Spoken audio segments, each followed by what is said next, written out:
So just to let everyone know, I just started the recording and it is almost 4 o'clock. I'll be welcoming Mike in just probably 15 seconds. My name is Deneen Diamond. This is a presentation presented from the Center of Excellence for Health. Really excited to be here today and offer another session regarding mental health and the importance of mental health, especially during the month of May. And I know that there's a lot of initiatives going on around the city, especially in Fredericton, but also within the province. Really happy that everyone's working together to I guess, celebrate positive mental health and what we can do to make sure that mental health stays in the forefront for everybody. So 4 o'clock on the dot, Deneen starts on time. So without further ado, again, this is the Center of Excellence for Health. Super excited to have our guest speaker today, Michael Leblanc.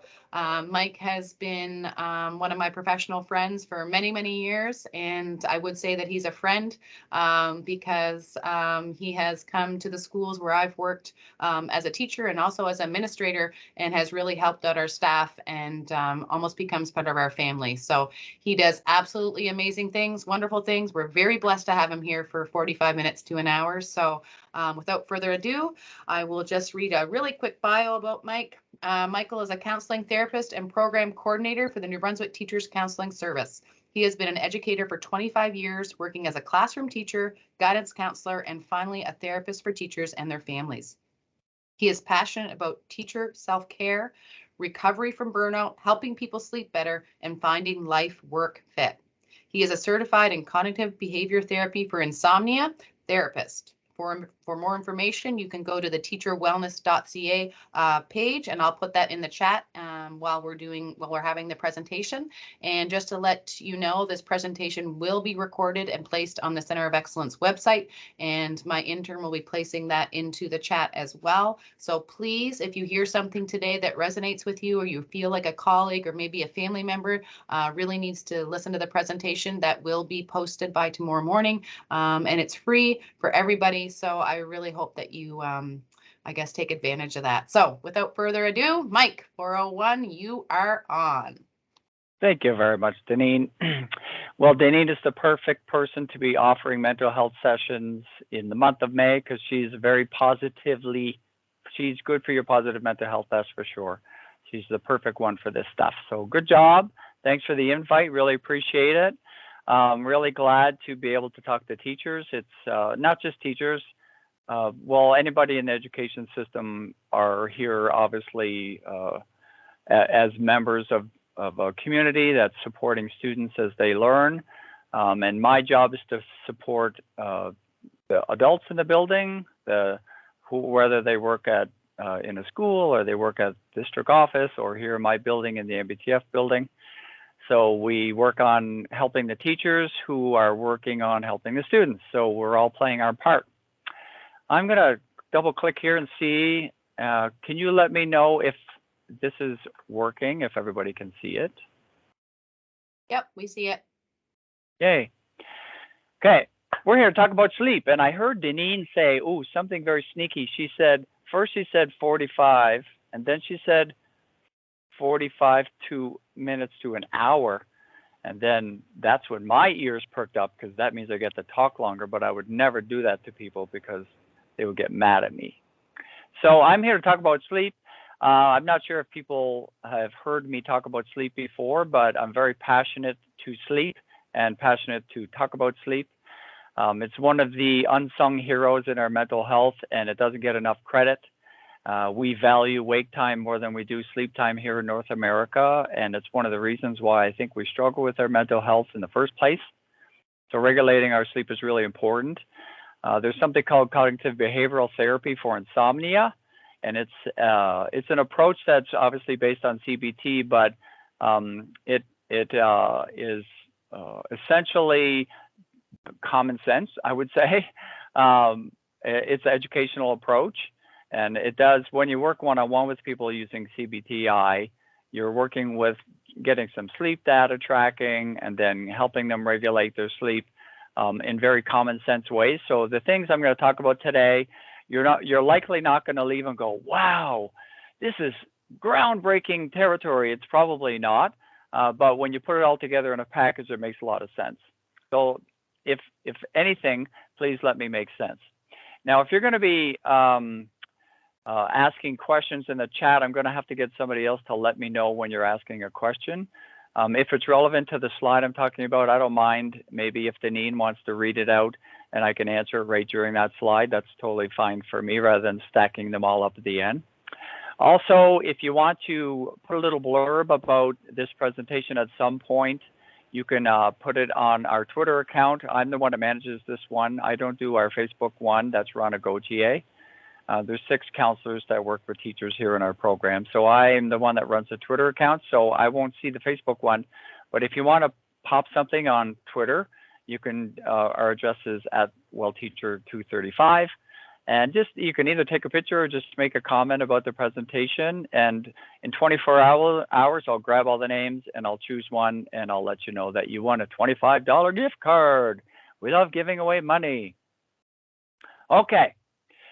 Let's get down to business. So the first big question that we need to find out first is, how are you sleeping? There's a very basic sleep assessment that we use, and the best determinant of figuring out how well you're sleeping is what we call daytime sleepiness. So if you are sleeping poorly, the chances are you get a little sleepy in the daytime. So how about you take a look at this list? There's only a few questions on it. You give yourself a score from 0 to 3 in your chance of dozing off in these situations, okay? So we're going to add up these 8 questions, and 8 times 3, 24. So the maximum you can get is a score of 24. If you do, you really, really, really need to stay for the rest of this conversation. So the first question is sitting and reading. What's the chance of you dozing off? And classroom teachers are like giggling in the back of their mind, going, chance of dozing off in the middle of a class with 24 grade 8s is very low. However, if it's the weekend and you're sitting and reading, what's the chance of you dozing off? Out of 3, chance of you dozing off when you're watching television, maybe at the end of the day. This is not evening at 11 o'clock. This is in the daytime when most people are awake, okay? Your chance of dozing if you're sitting inactive in a public place like movie theater or a meeting, or as I like to think about it, my big one is church. So I don't know if anybody here goes to church, but the chance of me dozing off in a church is probably a 2. So I know that I need to work on my sleep myself. As a passenger in a car for an hour without a break, what's the chance of you dozing off there? What's the chance of you dozing off lying down to rest in the afternoon when circumstances permit? Sitting and talking to somebody, that's kind of embarrassing to do that, but it does happen. Sitting quietly after lunch, I realized that's on there twice. I was wondering what the heck was going on here because it's only supposed to be 7 questions and I counted 8. And I thought I made a mistake and clearly I did. So we're going to give this one now. It's 7 times 3, so now it's out of 21. What's your score out of 21? And keep that number in mind because we're going to be talking about it a little later and what your score was on and this is called the Epworth Sleepiness Scale. And it's not a formalized scale, it's obviously a self-evaluation scale, but it's just an indication of where you sit right now. Okay, let's get going. 3 components of sleeping better. So CBT, if anybody's ever learned about it or gone to a CBT therapist, I'm not a CBT therapist, generally speaking, but the data around the positive impact of CBT for insomnia is undeniable, so I got the training for this. So if you've ever gone to a CBT therapist or you've done a little bit of work, they talk a lot about the way you speak to yourself and the positive thoughts that go through your brain. And in sleep, it's no different. So we're going to be working on positive sleep thoughts because in sleep, there's a lot of negative sleep thoughts, especially if you are an insomniac. The second component is combining physiological calming skills with mental, they call it mental tools. I call it mental games. And that's what we do when we close our eyes and get ready for bed. We do this combination where we pair those 2 things, and I'm going to show you how to do that. And the last piece are what we call protocols. It's either a falling asleep protocol or falling back to sleep if you wake up in the middle of the night. So insomnia can show up in two ways. One, an inability to fall asleep in the first place. And second, an inability to get back to sleep after you wake up. And we call that sleep maintenance problem. So we're going to talk about these three areas, and I am going to move rather quickly. And if you want a copy of this PowerPoint, I'll gladly send it to you. My email will show up at the end here, and just let me know that you want a copy rather than me. Although I could send it to Denise, and maybe she wants to do it that way. But either way, I'll make sure you get a copy of this. So let's talk a little bit about setting some sleep goals. If you're having trouble sleeping, it's really important to have an idea actually how well you are sleeping. Typically, we underestimate how much we sleep. So the sleep tracking data is kind of important to try to figure out actually how are you sleeping. The current kind of watches that are out there, whether it's an iWatch or whatever, they really have pretty good sleep tracker data. The problem is people have no clue what to do with the data. So that's what we're going to talk about today. So you get your sleep tracking data, and you need to track it for a couple of weeks to really get an idea. So we're going to set some goals around sleep thoughts, what we call a consistent wake-up time, which is really the anchor for your day.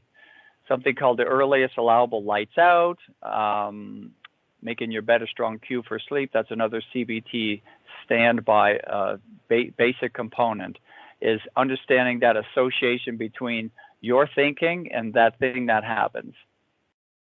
And developing a falling asleep protocol that works.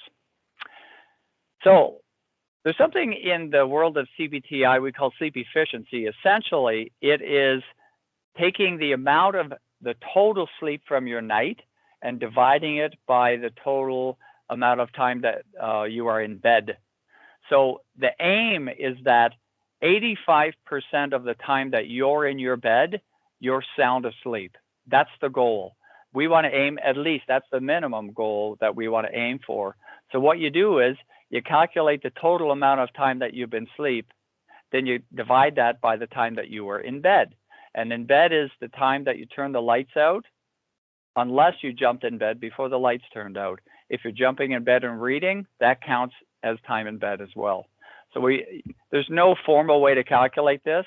Your sleep data from your watch can help you with this to figure out how much time you're actually asleep, but you have to know in advance how much time you were in bed in order to do that bottom combination. So sleep efficiency, remember we're aiming for an 85% number. A lot of people with insomnia actually they hit around 50 or 55%. That means there's a lot of tossing and turning, and that is the enemy of sleep. And we're going to talk about how to get out of that. So do you remember when you were a baby? Now, I can't see anybody because my screen is sharing, so I'm sure everybody remembers when they were 7. But when you were 2, your mom and your dad decided that one of the most important things for them to do is to make sure you went to bed at the same time every night.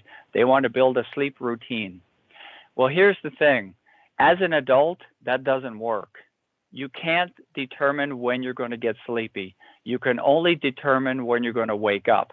And in CBTI, the anchor of your day when it comes to sleep is setting a consistent wake-up time, not a consistent go-to-bed time, a consistent wake-up time.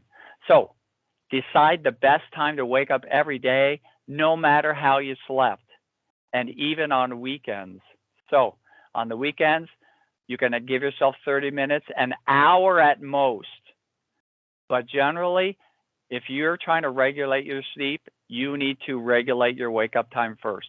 So you start waking up at the same time every day, plus or minus 30 minutes, okay? So I wake up at 5:30 almost by clockwork every night, every day, even on weekends. I'll allow myself to sleep in till 6:30 at most, but then I have to get up. This builds the anchor for my day. So it's not when you go to bed, it's when you wake up, okay? So consistent wake-up time.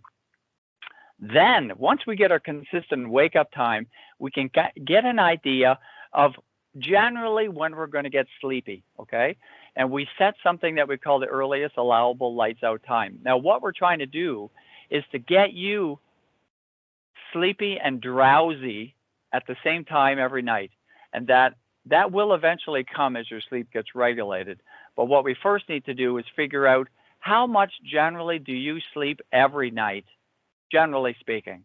Okay, so let's say people here sleep 6 hours because they're bad sleepers, okay?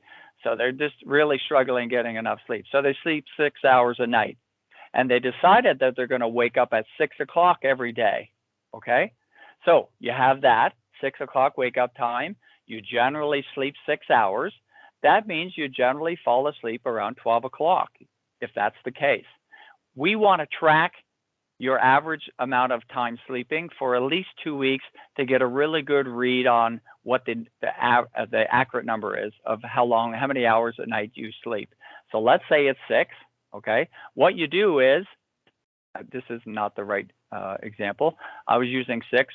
Let's make it more complicated and say 5 3/4. So you have 5 3/4 hours of sleep every night.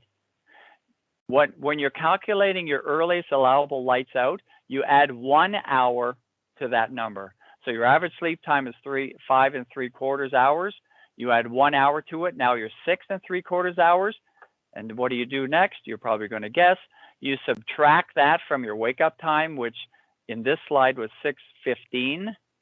So if we took 6:15, subtracted 5 3/4 hours, which is what you get of sleep a night, add 1 hour to that, that means 11:30. That means you move heaven and earth to stay awake until 11:30. If you're going to go to bed at 9 o'clock and you're having trouble sleeping, I guarantee you will become an insomniac in months, because you're going to toss and turn all night long and start creating this story about how difficult sleep is. So what we want to do is consolidate the total amount of time sleeping and in your bed as much as we can at the beginning. So you have to stay up as late as you can. And if you have to turn all the lights on, then you do that. If you have to pick up your tablet, then you do that. You do whatever it is you need to do to stay up till 11:30. Once 11:30 comes, if you're sleepy, you go turn out the lights and you go to sleep. By the way, if you've ever done a webinar, you'll know that it's kind of like doing a radio show. Nobody's talking back and you can't see anybody's face. So you have no idea if anybody's even listening. But that's just the way the world is now with Teams and Zoom. So developing your sleep. Oh, yes?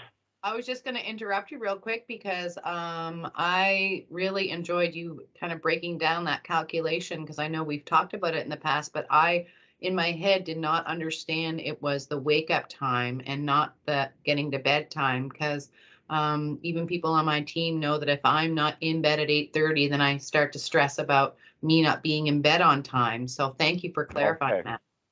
You're welcome.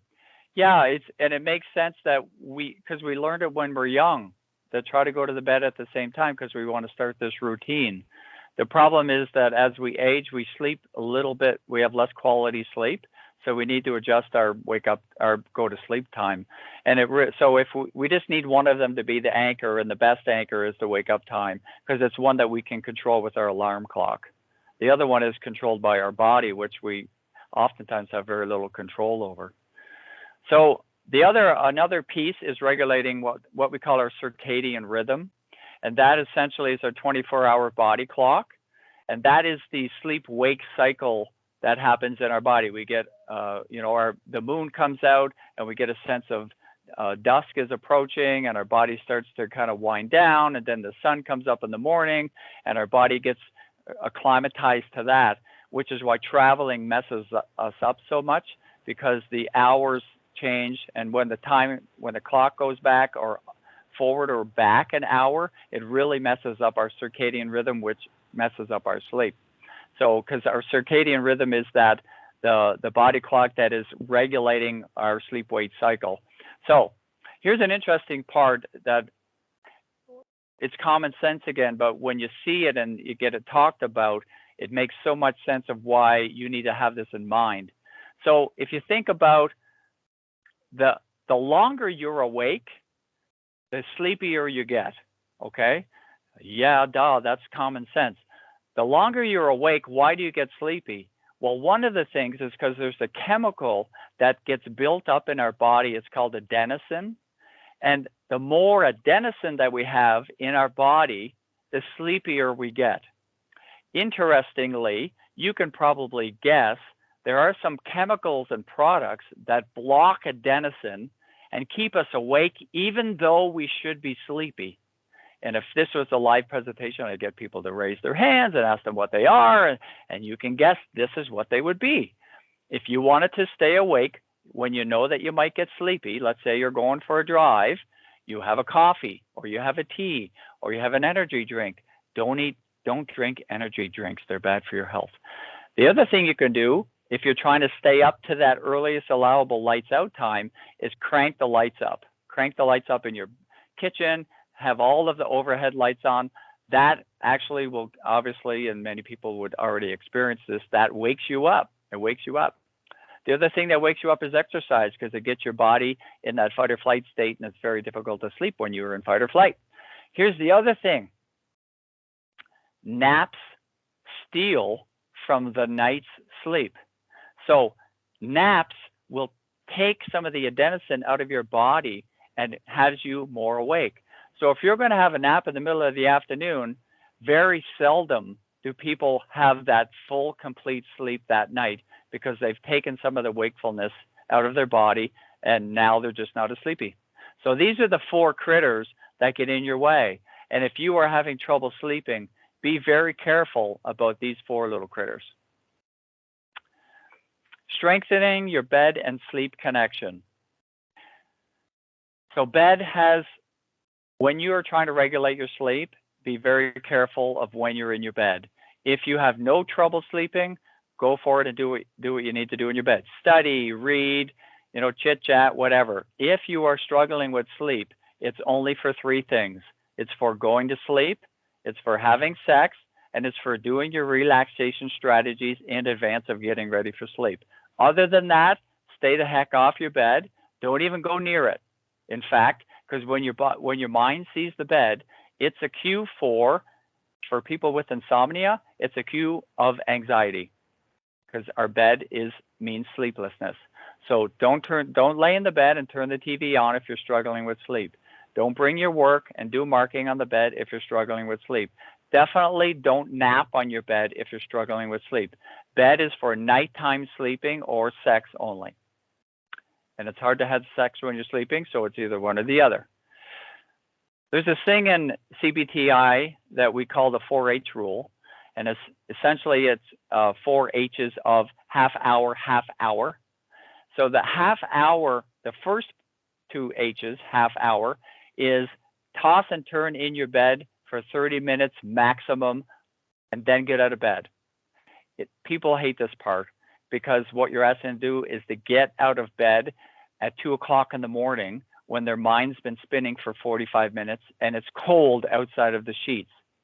But we recommend very strongly that you have a protocol where in your mind, you're taking a guess at how long have I been struggling to get to sleep. And if it's 20, my number is actually 20 minutes. I don't mess around with it because half hour is too long. After a half hour, your body is probably pretty awake and you're not going back to sleep. So get out of bed and go to what we call a get sleepy station. And we'll talk about that a little later. The second half of half hour, so it's 4H, half hour. The second half hour is about how long it'll take for you to get sleepy again after you get out of bed if you do the right things. So that's what we call the 4H rule. I'm going to go into that in a little bit. So now we're going to transition to positive sleep thoughts, and I have 10 I want to share with you, and I'm going to go through them relatively quickly.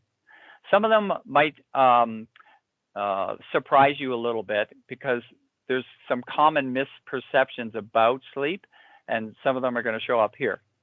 So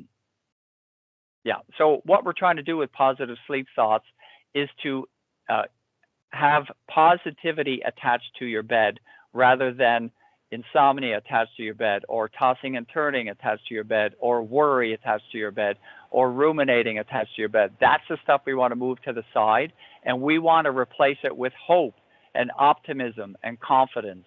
So that's what we're trying to do here. One of the ways is to change some of your core beliefs about sleep.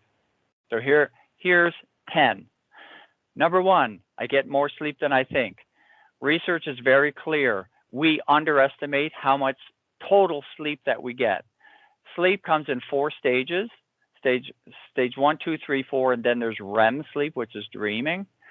All of it counts as sleep.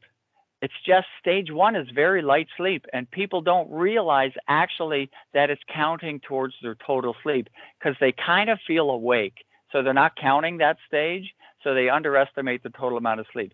So chances are you sleep more than you think. That's 1. 7 hours of sleep is enough, and maybe even better. So since I could remember, 8 hours was the rule. Get 8 hours of sleep. And maybe there was some research based on that, but I'm not really even sure if that's the case. But what I know for sure, 100% now, is that 7 hours is the best amount of sleep for your health, for almost every age. 6.5 is a little worse. 7.5 is a little worse. 7 hours, it has the best health outcomes attached. So if you sleep regularly 8 hours, that's okay. That's what your body's asking for. The point of this positive sleep thought is that people worry if they're not getting 8. Well, don't worry. Actually, 7 is better than 8. Don't worry if you get 8 because your body's asking for 8. If you're getting 6, you need to work on it, okay? So, but 7 is enough. Does anybody remember the show 8 is enough? Well, they were wrong. Number 3, a calm body and worry-free mind help me sleep. We're going to pair these two things, calming my body and distracting my mind as soon as my head hits the pillow. That's going to be one of the major things in the protocol we're going to do at the end. I value sleep time like I value wake time. Really, in North America, we value wake time way more than sleep. Well, most of us do, because that's when we get things done, and we're the get things done kind of people. Well, what if you want to get things done in your sleep? Sleep, actually, you get things done in your sleep. It's your internal therapist, and it's your recovery place. You don't recover any better than while you're sleeping, especially in stage 4 sleep. So remember, I need to get stage 4 sleep. It's important for my recovery. So please value your sleep time. Do not cut it short because you'll pay the price. Beep. Less sleep doesn't mean a crummy day. Have you ever woken up at like 3 o'clock in the morning, looked at the clock, and then thought, oh my gosh, if I don't get to sleep, I'm going to have a terrible day tomorrow. And then the day came and you actually still had a pretty good day? That's because just because you're lacking some sleep doesn't mean you can't have a great day. And that thought of I need to get to sleep or else I'll have a crummy day actually keeps you from getting asleep. But what if you believed that no matter how I slept, I still can have a great day? Then the pressure is a little less, and that's what we want. And by the way, don't wake up at 3 and look at the clock. Has there ever been a benefit from checking out the clock at 3 o'clock in the morning? Not that I know of. Here's one of my faves. Waking up through the night happens to everyone. I have some people that tell me that they don't wake up through the night. And as a CBT therapist, I want to disagree with them strongly. Everybody wakes up.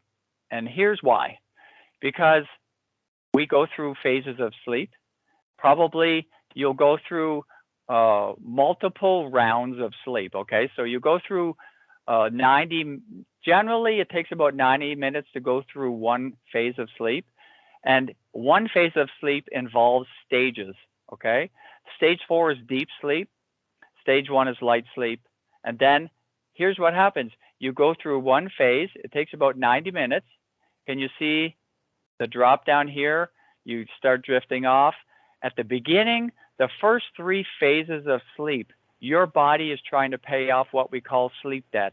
It's very concerned about getting its deep sleep in quickly because they don't know, the body doesn't know if you're going to wake up or not. So it wants to pay off the sleep debt really quickly. So the first drop goes right down to stage 4, pays off some sleep debt, and guess what? You curl back up. Now you're kind of awake. And sometimes you're so awake that you get up and you go to the bathroom. Not too often after just one phase do you wake up actually and open your eyeballs, because your body is so intent on getting more deep sleep, it'll curl back and go back down to stage 4 again. So you notice the first 2 drops, they go right down to stage 4 right away, and then you curl back up. Then when you pay off some of that sleep debt, you're sleeping a little lighter now. Then you're more likely to open your eyes. And if each drop takes about 90 minutes, after about 3 hours, you may wake up and open your eyes and go to the bathroom. That happens to me a lot. So if I go to bed at 10:30, at 1:30, I'll wake up and go to the bathroom almost by clockwork. If you're lucky enough to get another sleep cycle in, you might wake up in another 90 minutes. And for me, that would be around 3 o'clock. I might open my eyes. I might even start to think about something. I might even start to worry about something. And now this is where insomniacs get in trouble, because this is where the mind starts to get active. And this is where your calming your body and having mental tricks really comes into play, because you're not going to be dropping down into super deep sleep because your body's already gotten that. Now you're going to be in light sleep all the way until you wake up. So everybody wakes up. You just might not open your eyeballs. What wakes me up is rarely what keeps me up. This is a reference to what happens when you're in that third cycle, when your deep sleep's been paid off. You start to worry. Because if you wake up and your body says we need to go to the bathroom, and you go to the bathroom, you've checked all the boxes off that the body was asking. Now the mind is what's keeping you up. It's rarely the body, unless you're experiencing pain. It's rarely the body that keeps you up. It's usually the mind. The habits of my day show up at night, no doubt about it. So all of that caffeine that you had after noontime likely showing up in your body. Those 2 glasses of wine that you had after supper likely showing up in your body. That nap that you had in the afternoon likely showing up in your body. Not eating properly likely showing up in your body. So your sleep is connected to a lot of things that happen in the daytime. Even not getting enough sunshine can actually impact your sleep at nighttime too. I need a go to sleep and a go back to sleep protocol. We're going to talk about those. They are very important for our confidence. Get sleepy stations work, and I love talking about those things. I have one myself. So those are in the protocol section, and we're going to get to that. So let's talk a little bit about calming down your body. Now, I talk a lot about nervous system regulation, and that's what I'm going to talk about here. Calm body, calm mind. So we're going to talk about how to regulate your physiological state. And as Tony Robbins likes to say, if you change your state, you can change your story. And if you change your physiological state from fight or flight to calm, your sleep thoughts go from negative to positive. And that is the goal, to move our sleep thoughts to negative from negative to positive. So probably a lot of people are already very familiar with how the nervous system works. But essentially, we have 2 parallel systems that run obviously parallel to one another. One is the sympathetic system, which is that fight or flight place. And that is the thing that keeps us stressed, anxious, worried at nighttime. And then we have the parasympathetic nervous system, which runs parallel, which actually has a top and a bottom to it. The bottom is what we would call shutdown. It's a low energy state, but it's an unsafe, negative place. And then at the top of it, we have calm, which is a safe, connected, hopeful, joyful place. And where we want to be is in that parasympathetic at the top of that system. And a little better kind of explanation here, you think about it like a ladder, and we use the word vagal because the vagus nerve is what regulates your parasympathetic nervous system. It's the longest cranial nerve in your body. It goes from your brainstem to your belly button. And that is what they call ventral vagal. That's the calm place. And that's where we want to be when we're sleeping. And we have to get our body into that sense of calm. So I have incredible slides with amazing graphics like that. So the calm place we're aiming for, that we have to make sure we start as soon as we get into bed is getting our body into this sense of calm right away, noticing if we're in fight or flight or noticing if we're in shutdown and moving ourselves up the ladder into a sense of calm, ease, connected, safe, this good place where we can sleep, not feeling overwhelmed, anxious, worried about that student, worried about the marking, worried about your provincial evaluations, worrying about your report cards. I'm not saying don't care about them. I'm just saying when you lay your head down at 10:30, it's not the time you're going to figure out those kinds of things. And the last one, shut down, that place of being stuck, alone, helpless. It's where depression lives. It's that part of the body that says, I can't do fight or flight anymore, I'm going to shut down. Teachers who are burned out, this is where they fluctuate back and forth between fight or flight and shut down.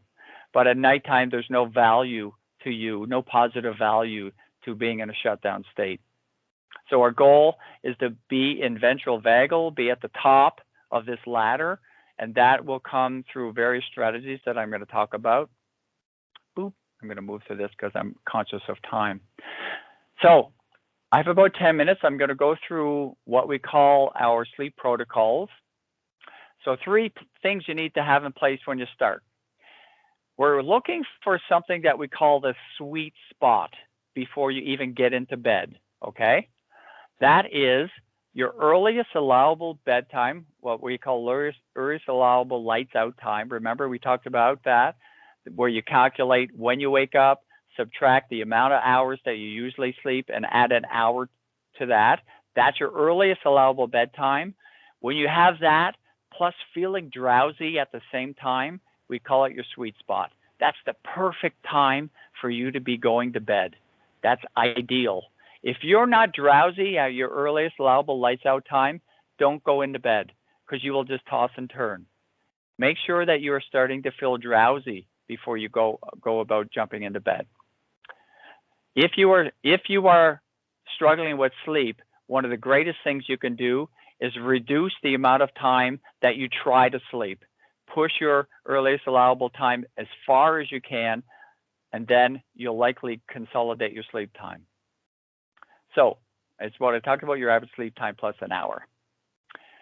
Okie dokie, and the other one, oh gosh, what just happened there? Did I have there we go. That was weird.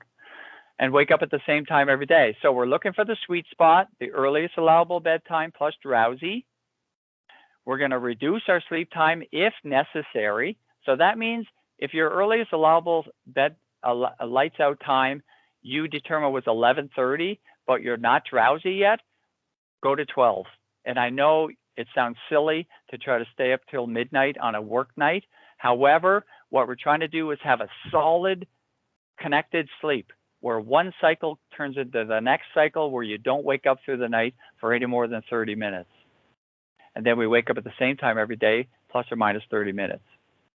Okay, so let's talk a little bit about pairing calming strategies and mental strategies, okay? I have a lot of ideas. I have a lot of creativity around the mental strategies in particular, but let's talk about, first of all, the sleep cycles. Sleep cycles are generally 90 minutes, like I talked about with stages 1, 2, 3, 4, and then curl back up and then dream, and then 1, 2, 3, 4, you curl back up. They last about 90 minutes, okay? We're going to use 90 minutes to our advantage because in the daytime, if you can honor your body's needs, because it happens in the daytime too when you're awake, your body needs a break after 90 minutes of work. And classroom teachers have a really hard time because you're always working. So how do you take a little mini break through the day, honoring what we call your ultradian rhythm, which is that 90 to 120 minute cycle of your body? It's a rest, active cycle. Even a little 5-minute break of sitting down and drinking your coffee or closing your eyes, if you even could, or just taking some deep breaths, will set the stage for tonight's sleep because you have honored your body's needs and then you curl into the evening having some of those needs already met. Okay, so calming the body. A lot of you probably already have a lot of skills built around mindfulness and around purposeful breathing. So deep belly breaths.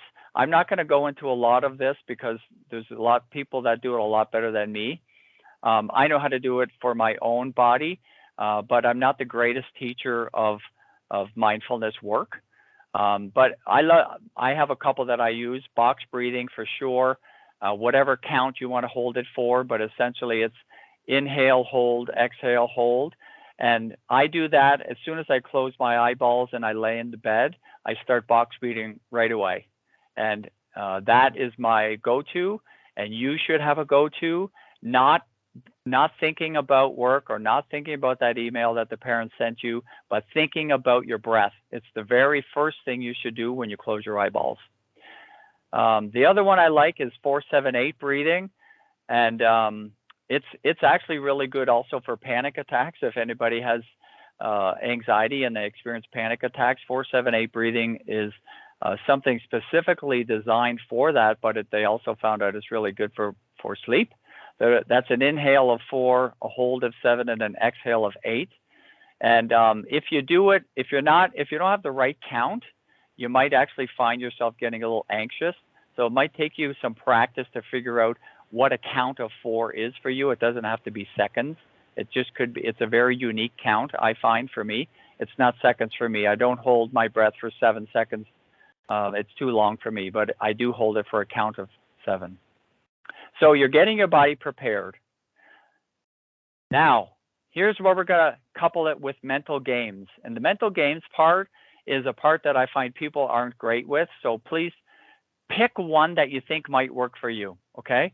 One of the ones I learned right away in my course is what they call 400 minus 3. So essentially, you're taking deep breaths from your belly, okay? You start off with some deep belly breathing, and then once you do that for a minute and a half or 2 minutes, you curl into doing a mental game. One of the mental games could be you start at the number 400, you take a deep breath, you subtract 3 from it. So you're saying to yourself, 400, deep breath, 397, deep breath in between the calculation, 394, deep breath in between the calculation, and you go. And that's all you're doing. You're walking yourself backwards, doing a little bit of math. It's a little bit challenging, especially when you start to get sleepy. You'll start making math mistakes. And if you do, be happy with yourself because that means what you're doing is working. 400 minus 3, that's 1. Doop, doop. I already did all that, folks. How about backwards alphabet? So this one essentially is combining counting and the alphabet at the same time.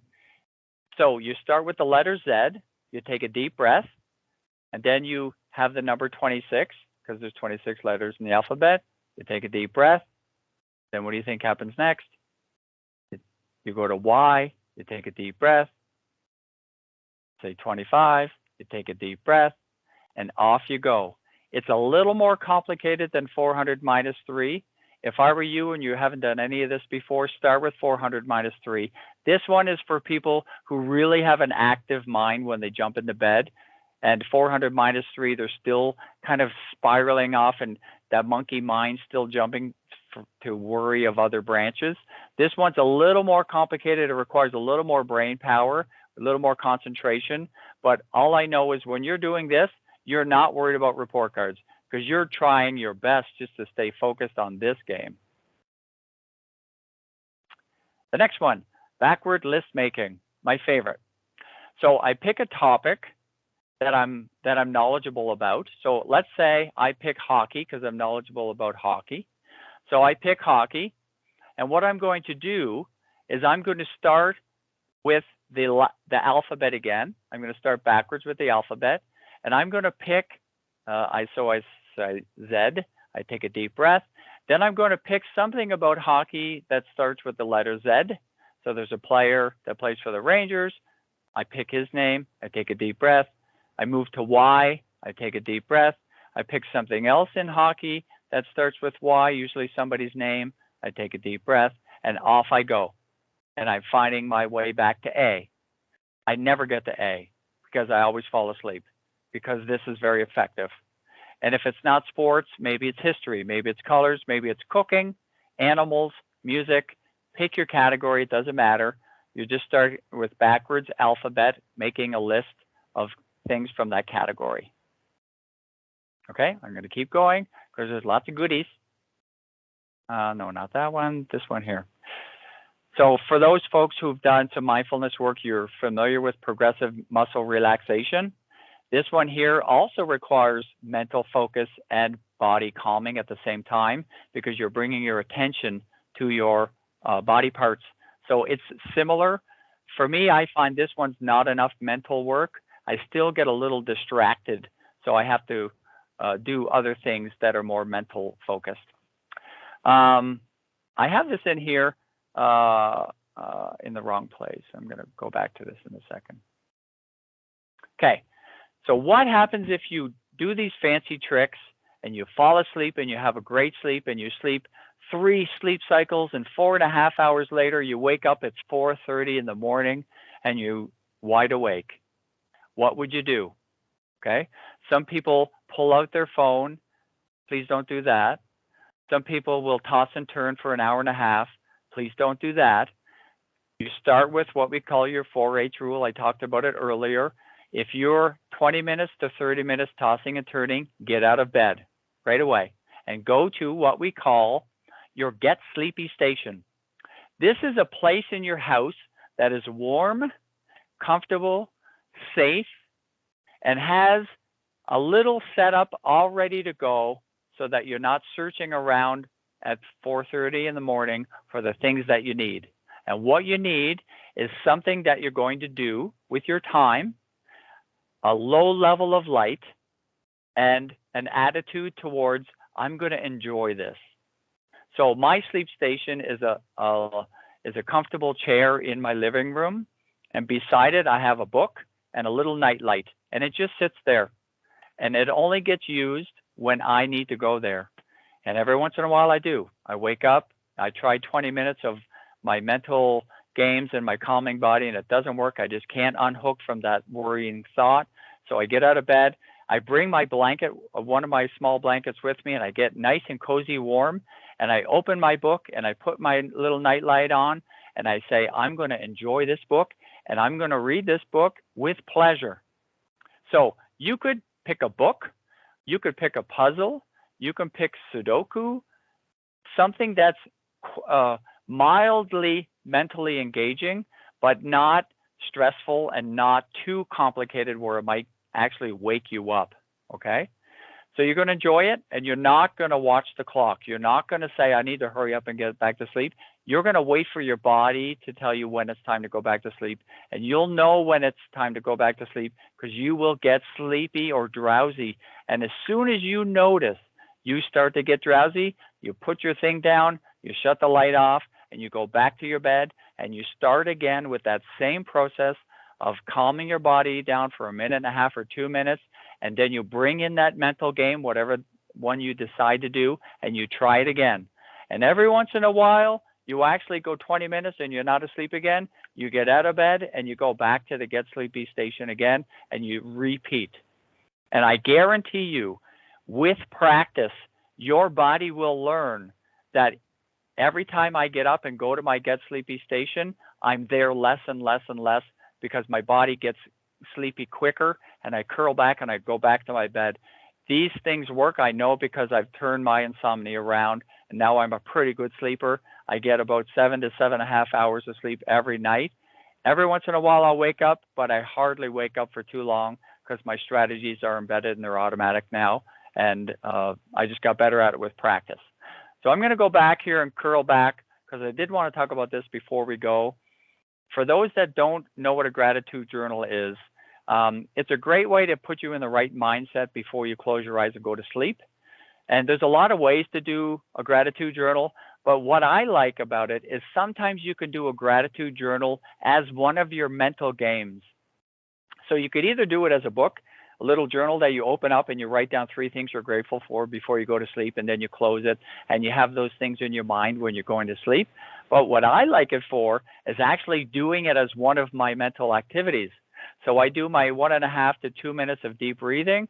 And then instead of having a backwards alphabet game or 400 minus 3, I actually start to list all the things I'm grateful for until I get sleepy. And there's an endless amount of things that you're grateful for, small, big, people, things that happened when you were young, things that you're looking forward to. There's an unending list of these. So that you can do a great gratitude journal as you're trying to get to sleep. That's one of my favorite ones. It's really positive. So guess what, folks? That's it for me. I know I talked a lot, but I guess I had no choice because this is a radio program after all. I'm going to stop my share, however you do that. Oh, there we go. There we go. Did that work? Did I stop my share? You did. Okay. Thank you, Mike. You can take a deep breath and some belly breaths. Amazing presentation. I have 100 questions, but I do want to open the floor to our guest and wondering if anybody has any questions. If you feel, I guess you want to turn your camera on, ask a question, that's great. If you want to place it in the chat, that's great too. Certainly no pressure from anybody. I'll start with a question or maybe a comment. The 400 minus 3 is something that Mike actually taught me a few years ago, and I can guarantee you it works. So if that's something that you want to start with, I know it was a very easy one for me to start with. And I'm not sure if you actually taught me the next one that I'm going to talk about, but when I'm really stuck, I think about what's in my fridge, and I start at the top level and I take a deep breath and I think my soya milk, and I take another deep breath and my egg Awesome. whites, and I go through what's on each level. And I don't know Love why it. it works, but it also helps me decide that I need to clean my fridge out. So it's a bonus. It's a win-win. Anyway, so on the chat, I see is 7 hours night for teens too. No, good question. Teens have a whole different program. You can find some charts that are, I don't know them off the top of my head, but obviously teens need way more sleep because their bodies are growing. We're not growing as adults like that, so we obviously don't have the same recovery needs that we do. I would say if someone's sick as an adult or recovering from burnout, they kind of go back to teenagerhood because their body's in a recovery mode. But I think if I recall correctly, I have a 17-year-old, and I think they recommend about 10 to 12 hours of sleep a night for him. I think 12 hours is a little bit much. I can't imagine him ever getting 12 hours of sleep on a school night. He would have to go to bed at 7 at night, and that's probably not going to work. But I think, there are some charts out there, and I can easily get that information for you. Perfect. Thank you. Any other questions? I have a quick question, actually.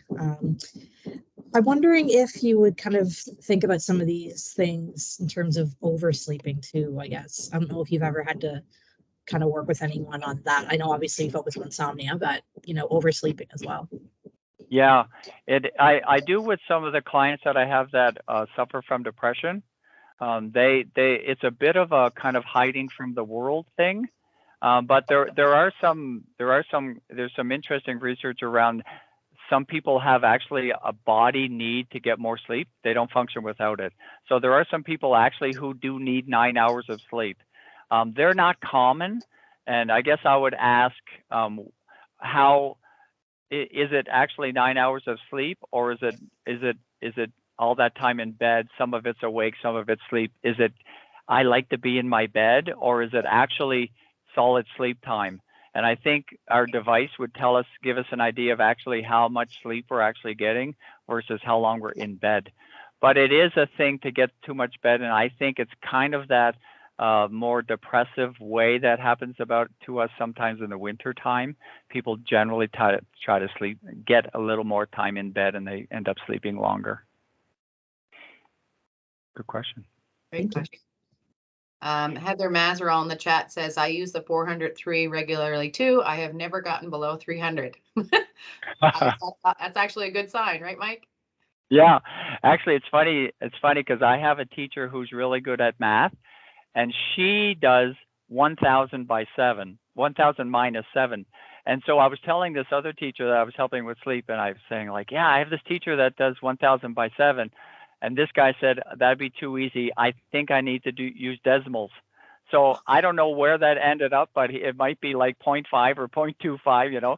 It doesn't matter as long as it's something that's keeping you away from worrying about that thing, you know, whatever that thing is. Awesome. Any other questions? There's still quite a few people on the call, which is awesome. The floor is open if anybody wants to ask Mike any other questions. I will just put a segue out. You talked about belly breathing and all that good, the good techniques for adults and for teachers.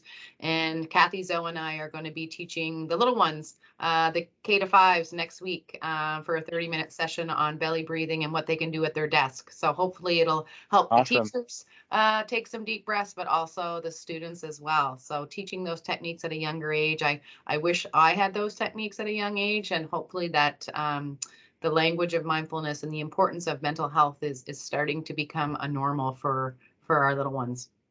Oh yeah, and I don't know if there's any better skill on earth to learn than learning how to calm down or calm up. I don't know if there's anything better. So I'm really glad to hear that, you know, it's just becoming more mainstream now. That's just kind of how we talk. That's right. Yeah, awesome.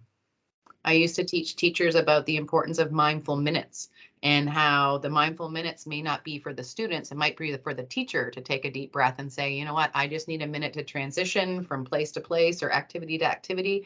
And it really does work. And I've used it in kindergarten all the way to grade 12. And when Mrs. Diamond needs a mindful minute, it's typically because it's me that needs the minute, not the students need it. I love that. And I think that kind of talks about what they call nervous system flexibility, which is the ability to notice when you're in a fight or flight and bring yourself back up to calm. And it gets easier with practice. You get quicker with it with practice. So those kind of mindful minutes eventually teach your body, I can quickly go from noticing I'm stressed to using that thing to now I'm not stressed anymore. And it used to take 5 minutes. Now it takes 4 minutes, with practice 3 minutes. Before you know it, it's 30 seconds. And that's a beautiful skill. Absolutely. Awesome. Well, it is 4:56, and we definitely have gone over our time, but I knew some people were going to want to ask questions. No, this has been fabulous, very informative. I know that you probably have lots more to share, and hopefully we'll have more sessions with you in the future. But thank you so much from the Center of Excellence for Health and from the Department of Education. We feel very blessed that you were with us for this full hour. And certainly if you have questions or you want to reach out to Mike, you can either reach out to me or him directly. Because his name is on the teacher wellness page on the MBTA, and certainly don't hesitate to reach out if you have a burning question or you didn't feel safe enough here to ask that question. So thanks again. Thanks. Oh, can I have said one more thing? What I'll do is I'll take this PowerPoint and I'll put it on our website. So if you go to teacherwellness.ca and you click on what's new, I'll just, as soon as I'm done here, I'll put this PowerPoint right on that website in case there's some information from it that you wanted to use for yourself. Perfect. And so it's teacherwellness.ca? Yeah. Awesome. I'm going to get Stacy to put that right in the chat for us. Stacy's my brand new intern here at the Center of Excellence. So she's going to put teacherwellness.ca right in the chat. And because I know that the PowerPoint certainly there's some items there that I'm going to review as well. Okay. Great. Excellent. Thanks so much. Okay. Okay, everybody. Have a good night. Have a great night. Okay. See ya.